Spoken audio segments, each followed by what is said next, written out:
Welcome to my California garden in November, and I'm going to take you on a tour, a big tour. It's been a while since I've done a complete tour, and I think we'll start at the front of the house. I have a big garden group coming tomorrow, local, to take a look at the garden and just have some fun and talk plants. So this is about as clean and tidy as my garden gets. But you can see here that the salvias are really perking up and looking pretty good. And oh my gosh, the aeoniums finally woke up, and it's so nice. In the summertime, they just do not look good at all. But we've turned that corner, and hopefully that drought's over. We got a really good rain a couple of weeks ago, and my goodness, you can sure see it in the plants. So yeah, and I've got some little blooms from succulents going on here, which is pretty. So I honestly don't have a lot of color in my garden right now other than green. So this is my backyard garden in November.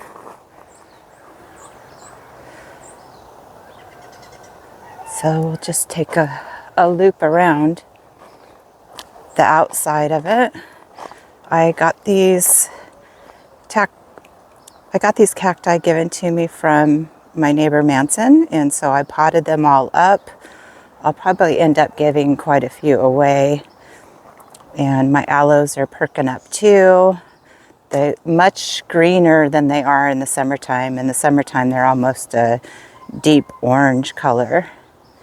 So it's good to see that back. Oh, and the artichokes. I just noticed the other day the artichokes have come back. And look at this guy. This is from the video that I took Manny this cacti, monkey tail cactus, and it was not looking good, and he repotted it and gave it some good nutrients, and it's blooming now. It just started blooming, and that's so neat. It's so pretty. And this is why I like succulents and cactus in my garden, because when my perennials, I don't have a lot of annuals right now, but when my perennials are not doing much, see my salvias here are just barely blooming. But when they're not doing much, I've got some color from my succulent blooms, so that's really nice. And with succulents, some are on and some are off. It just depends. Some are summer dormant, and some are winter dormant. And so there's almost always a succulent that's in bloom somewhere in the garden. So that's really nice and very welcoming, because I like color in the garden. And here's another salvia. It's looking pretty good. This one was a self-seeder. So that's a good thing with salvias, is that they do self-seed. So you'll see little ones popping up everywhere. Let me see if I can show you, because I have some over here. These are salvias that came up, and I have them in different places. And the alyssum is starting to really regrow. Towards the end of the drought in the summer, they're not looking so good. And you barely can see any of them with blooms. But now they're really coming back, and I have some more fresh seed I'm going to put out.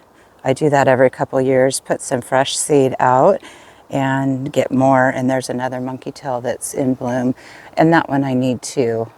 I think I want to put it in the spiral area. And so it's very early in the morning, and a lot of the plants have dew on them still.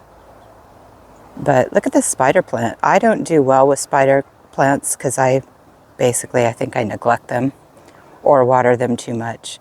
Anyway, but it's doing really well because I'm not watering it very much. This is one of my favorite plants in the garden. This is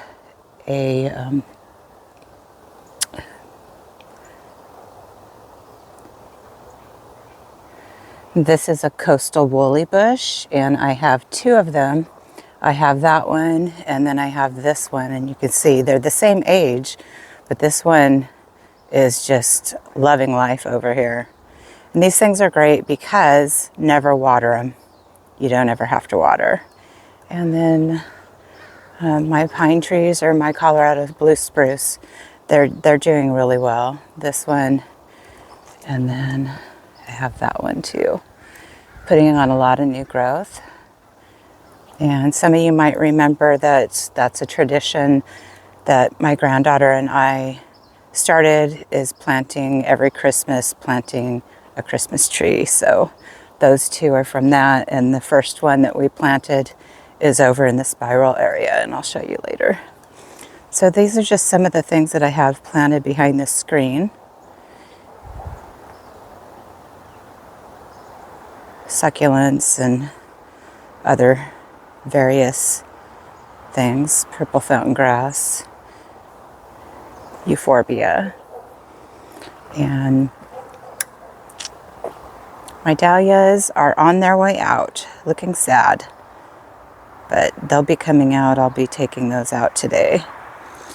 However, the Mexican salvia has really put on a lot of bloomage lately, and that's really beautiful. That one and one over there. And it's early in the morning, so their blooms aren't quite so spectacular looking right now. But so yeah, that's the coastal woolly bush, other one. Beautiful plant. If you live in an area where you get a lot of drought, this is a beautiful plant to have in your garden. It just gets huge. It has a really, really neat texture to it. And then it gets little tiny blooms at the very ends a couple times a year. This one has orange blooms when it does, but I don't see any right now. But wonderful plant. Lovely because, like I said, no water. I never water these, ever. They don't like it, actually. My cannas are about on their way out, as you can see. And this is the spiral that I just redid and made it into succulents, cactus area, low maintenance. So aeoniums are looking good. I only left a few aeoniums because at the time the aeoniums were not looking pretty. But so if you didn't see the video on how I did this, there's a series of videos that I did on redoing the spiral here. So that's a big view of it.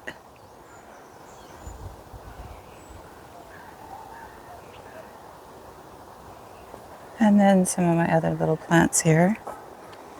Here's the cactus patch. And the rock purslane. It has really bright pink blooms, but they don't bloom. Here's one right here, like that. But you'll see more blooms when the sun comes out. So this cactus patch is probably about 50 years old. And it's really loving life. It puts on a big show early in the year. Trying to think of what time of year. I guess it's probably June when it blooms. And they have really huge blooms, beautiful blooms, white dinner plate size. They're really big. This is the back part of the garden where I've just started planting up. I've got some ferns in there, geraniums, a few succulents. And then I started this down here too, the hillside project, and I've got a bunch of cacti in there and aloes, and that is a no water zone. So that's what I'm trying to go for over there, is not having to water. I left the Jerusalem sage in because, well, it's holding up okay. And not blooming right now, but it doesn't usually bloom this time of year, but it's doing okay. This is the first Colorado blue spruce that Catherine and I planted, and you can see it's the smallest. It's just never really thrived, unfortunately. So I keep saying I'm going to take it out, and I just don't have the heart to. Sentimental, I guess. So that is a little look into the cactus patch and the various plants there. Aeoniums and some aloes. These are hardy aloes, wonderfully tall stalks of blooms in about June, July. And hummingbirds love the blooms, yellow blooms. This is a barrel that I put together in a video a while back. And yeah, I'm thinking I'm going to take those. I don't know. I might take those and replant them in the spiral, but I'm not sure because I really don't want it overplanted in the spiral, and it already has quite a bit, so probably change my mind on that. But that's the spiral. And we'll go inside and look at that in a minute. And here is the Mexican sage by the garden doors. And Larry, this is the birdhouse I was telling you about that I made using a license plate as the roof. And that's my one and only birdhouse that I've made. But I have a lot of birdhouses in the garden because I like them. And so here is some of the birdhouses that I have hanging against the fence. This is the new antique table, wrought iron table and chairs that I bought for the garden because I really like this view from the garden. When you're sitting here, it's really pretty. And it's nice to get a different view, so different seating areas in the garden. This is another salvia, and it was a self-seeder as well. And it's got a few blooms on it. And this one is a salvia. And I love this plant, so pretty. Love the color. And I still have some of these Indian blanket flowers hanging in there. And they probably will be done when the cold weather hits, but they're still blooming. Okay, let's go inside the spiral. And you can see there's so many alyssums that self-seeded down in here. I do spread it as well. So that's the thing about alyssum, is that you can take the seeds, gather the seeds, and just sprinkle them around in your garden. So the purple fountain grass seems to be doing well still. And everything is doing pretty good. I need to take this and the status I need to take and cut all the way back, and it will come back. Love status. Just various different little things. The yuccas that I planted in a video not too long ago. Another one of my agaves. The cactus that I planted. That was fun. And another purple fountain grass. So yeah, different stuff going on here. And I have to say, I love my yuccas. They're just like no maintenance. You just stick them in the pot or in the ground and walk away. They're great. Love them. Okay, so we're going to step over and go in to see the middle part of the garden. And these are the climbers that I planted, I don't know, a month or two ago, and they're doing really well. I did put some string up to lead that, so it will come up and hopefully grow up the shepherd's hook. This was a branch that came off of one of my coastal woolly bushes, and I decided I was just going to stick it in the ground and see what it does. If it doesn't make it, it doesn't make it, but you know, it doesn't hurt to try. That's one of my mottos. And so this is the other black-eyed Susan vine that I planted. And it's got blooms on it. It's doing really well. It has a lot of growth, so happy about that. And my rose is hanging in there. It had a bloom. And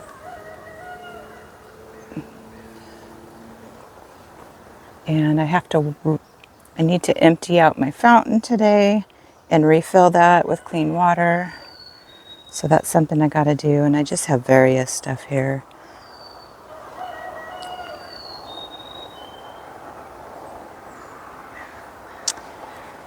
Okay, and this is the fern that I planted in the log, and it's doing well. And just various things I have going on here in the middle garden. This is a young garden here that I'm trying to build up. And so I have some native daisies there. And I have some lantana. That's the purple in bloom. That's alyssum, purple alyssum. But this is the status. This is the, you know what I mean. I had some snapdragons that were in the raised beds. I took them out because I want it to be completely empty when I do those beds. I have bulbs coming for spring, and so those are going to start arriving anytime now, and I'll be able to plant up the raised beds for my spring garden. And the rosemary is blooming again. And you see my umbrella, we get really heavy winds sometimes in the afternoons, and it fell a couple months ago right in the middle of the rosemary. So the rosemary's kind of got this split look here, but you know, the bees love this plant. And I planted this up the other day, and what I think I want to do is maybe take and do some painting, a painting of like a butterfly or a flower or something simple on the back of these shards. But that's one of those, if I get to it ever, kind of things. That's a new planting. This is just various. I do have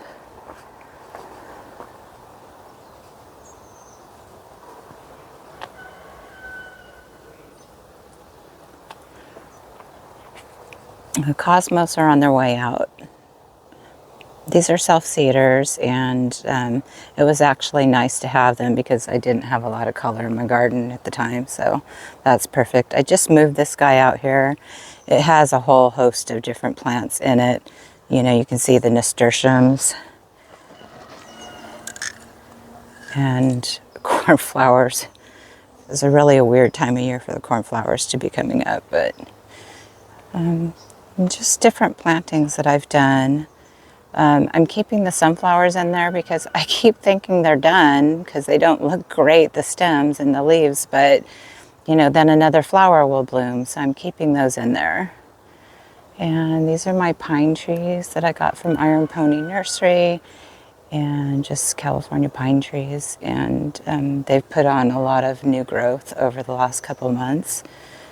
I just repotted this.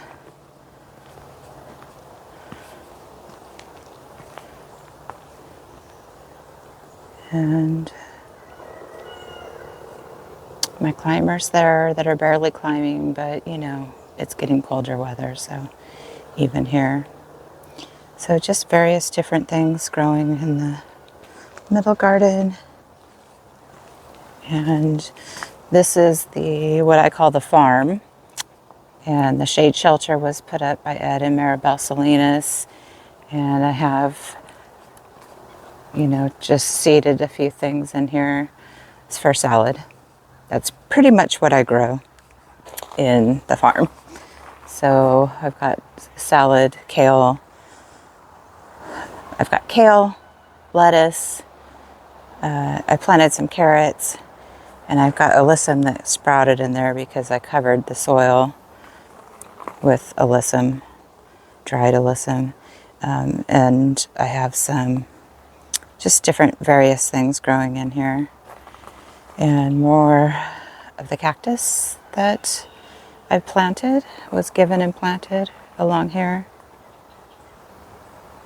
And I'll move these out to the sun later after my garden club meets.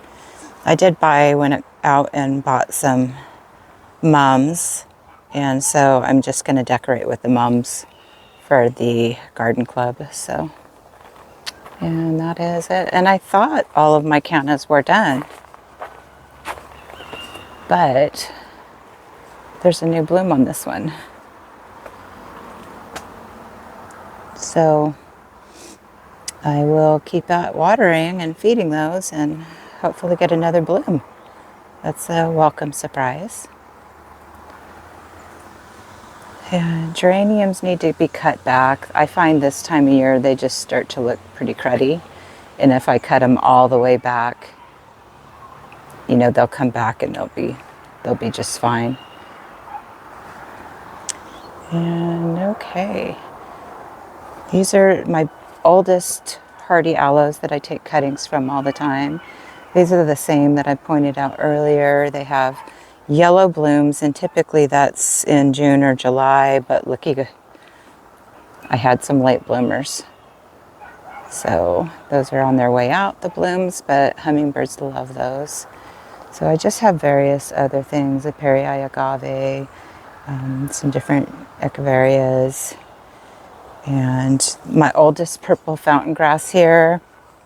I need to take this out and put new. These are probably 10 years old, and you know, they only look good for so long, and then you need to replace them, I think.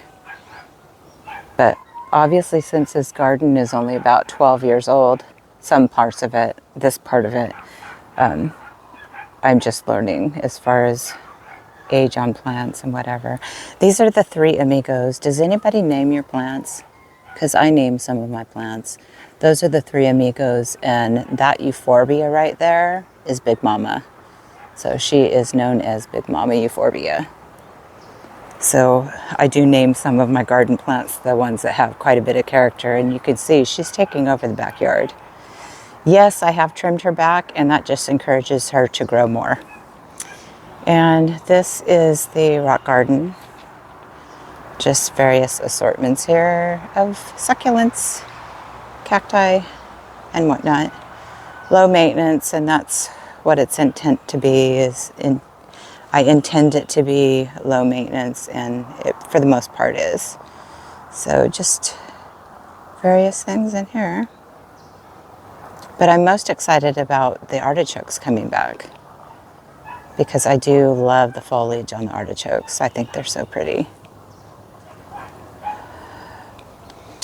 And yeah, these were looking really sad, these aeoniums, and they've come back. So that's nice. And another monkey tail cactus. This one, the whole pot needs to be moved out where it gets sun all year long. And I'm sure that this guy would bloom, but I can't move it on my own. So someday when I have somebody here strong that can help me, then we'll get that moved. Maybe get some kind of hand cart or something and move that to closer to the cactus patch, is my guess would be good. And this is a crested succulent. It's pretty cool. So that is my California garden and how things are looking right now. I just, you know, topped up soil in some of my old planters, and to hopefully give them a reboot. So this is my California garden, November 1st, and really enjoying it. It's such a relief when the harsh summer heat and dryness goes away and the temperatures drop. There's just such a remarkable difference in the plants and in, you know, watering, and oh, it's just a relief. I gotta tell you, it's just a relief.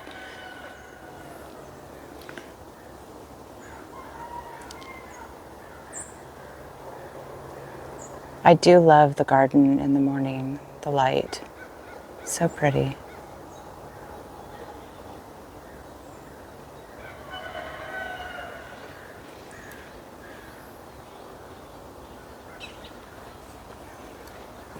The birds love it. The birds love to fly in and out of these oak trees here and through the wisteria that grows along the fence, which is deciduous, so it's dropping all its leaves, and pretty soon it's going to be pretty bare there, which I miss. I miss it when it's leafed out, but you know, that just means that it will come back and bloom for us, because with wisteria, they bloom first and then they leaf out. So,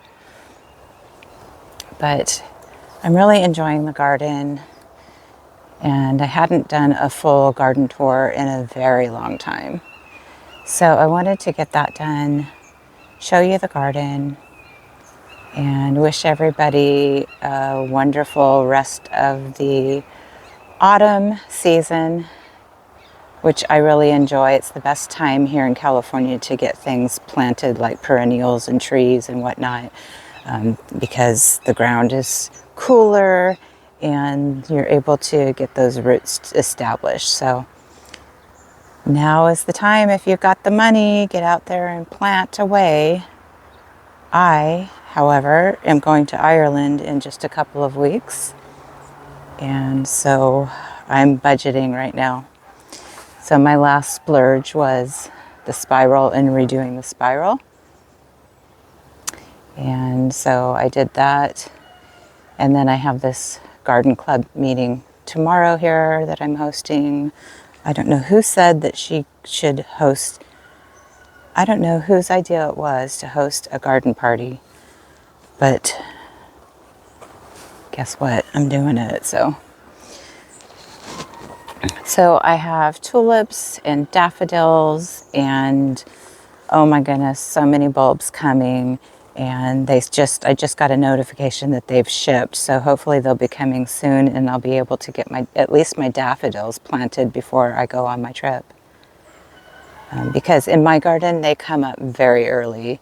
I have daffodils that come up as early as December some years. It's crazy. The paper whites always come up early, the little white ones. But the other ones, the yellow, old traditional type, they came up last year, I want to say in December. But I love them. I love the daffodils. Some people are not daffodil lovers.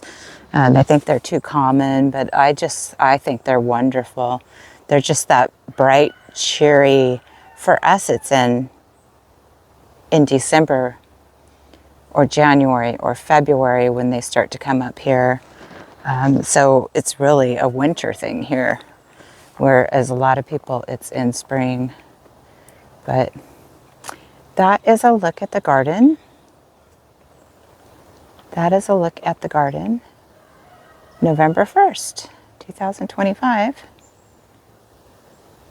And I'm really enjoying it.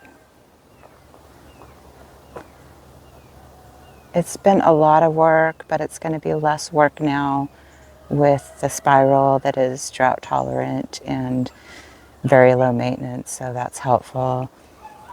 And I did go on my Master Gardener's interview with the Master Gardeners, and it went really well. So I should hear back from the Master Gardeners this month to find out if I was accepted. There's 40 spots, and I think they said there were 70 applicants. So fingers crossed, but you know, I really have a passion for gardening. I have a passion for teaching other people how to garden from what I've learned. And I want to learn more so that I can teach other people how to garden. And so that's my reason for wanting to be a Master Gardener. And Master Gardeners do a lot of work with the community. I mean, that's their main focus. And you're learning from the UC system, straight from those people who are doing the research and have the latest information on plants and soil and, all kinds of information as a gardener or a homeowner or a landscaper that is really valuable. So I'm looking forward to learning all that I can possibly learn and just absorb it. And if there's anything that I am able to pass on to other gardeners, I really want to do that, because that's my passion, is gardening and, sharing what I learn with other people is just a huge thing. And that's why I do my YouTube channel. That's why I started my YouTube channel, because I just have a passion for it. I have a passion for learning more about it. It's just every day is a discovery in the garden about yourself, about life, about plants, about people. And, it is a garden discovery, and it's a journey, and it's so therapeutic. So that's why I started my gardening channel. And I just wanted to encourage other people to get out there and garden. It's really good therapy. It's good for the soul. And sometimes I have to remember that, because, YouTube, if you're in it for the wrong reasons, it's going to wear you down. And it does wear you down sometimes, because you put stuff out there. And I'm telling you, I think I got 35 views on my last video. Granted, it was a very short video, but it was kind of a tutorial video on aloes, and 35 views. That's pretty sad. Pretty sad. So yeah, you have to be in it for the right reasons, and sometimes you have to retrain your brain, because you get so caught up in how well the videos are doing. I'm just, shooting from the hip here, that, a lot of people maybe think YouTube is easy. I think if you have an electric personality, that, you're incredibly good at editing, or using AI tools, then yeah, maybe it is easy, but that's not the case for everybody. And I think YouTube started off, it was the everyday guy. It was kind of getting a glimpse of the everyday garden with the gardening channels. And now it's really grown so much that it's really not about the everyday person anymore. It's become, a place for people to earn money in a big way, and corporations, sponsoring different channels. And it just becomes this huge thing that, it's more like the TV that you grew up watching. It's like these big productions, and that's not what YouTube used to be.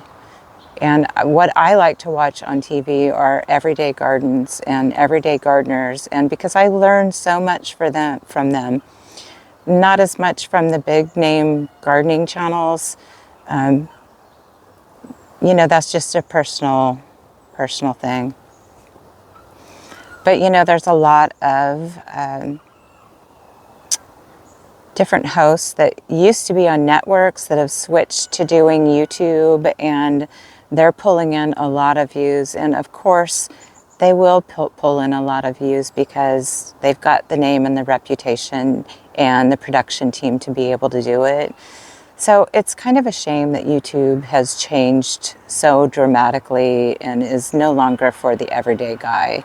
Like I said, unless you're like phenomenal in front of the camera, and just have this flaming wonderful personality, it's not so much about that anymore. It's not about the small person anymore. It's not about the little gardens. It's not about that personal touch. And, getting a glimpse of somebody else's garden, it's become something much bigger and not really for the everyday gardener anymore. So you really have to think about, okay, why am I doing this? And, I stated the reasons why I'm doing it. So I just need to remember that, if it's just my mom and a handful others that are watching, and a few people that are learning, and some people are getting entertained, well, then it's worth it. And I've met a lot of other YouTubers. I've come to know a lot of other YouTubers doing gardening and other types of gardening related channels. And that has been really something that has encouraged me along the way, is, that touching base with everybody else and, following them and seeing their journey through their gardening world. And it's a lot of fun. It's a lot of fun catching up with people in their gardens across the world. And I really enjoy that. And I just want to thank everybody who is subscribed, and thanks a lot for all of you who do watch, those 35. Woohoo! Thank you. I do appreciate it. And, but, I'm touching base with reality here, and reality is get back to the basics. Get back to why you love gardening, why you started a YouTube channel, and that's, several reasons. But the most is because I want to, spread my passion for gardening and show other people that you can garden on a budget, and that you can learn, and teach people what I've learned, and hope that it does good for them in their own garden.